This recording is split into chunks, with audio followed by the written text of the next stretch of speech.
Hello, my name is Arvind Malhotra and I am with Mahindra Satyam, and I'm really enjoying this World Economic Forum that is going on here in Brazil, in Rio.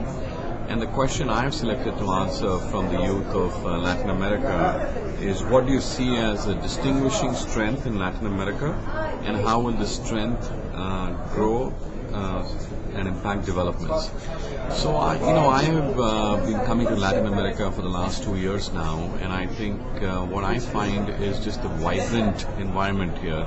And what I mean by that is the social and cultural environment that's there in Latin America is unbelievably amazing. I think with the mixture we have of races, with cultures and language, I think this creates an opportunity that is not found anywhere in the world today.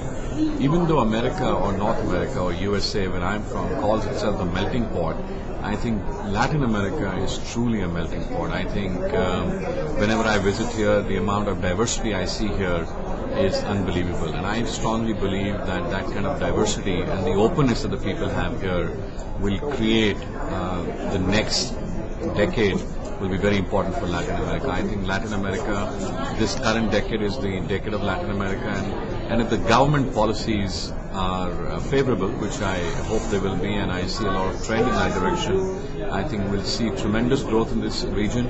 It is endowed with natural resources. I think technologically there are a lot of advancements going on. There is a lot of discovery going on in fields like oil and others. So with all these combined, we see tremendous potential in Latin America, and that's why we as a company here, Mahindra Satyam, is also very invested here, not only on our IT side but also in our other businesses. So I'll sign off by saying, wishing you all a good luck here in Latin America, and we want to contribute and be part of your journey, and hopefully Latin America will be the continent for this decade. Thank you.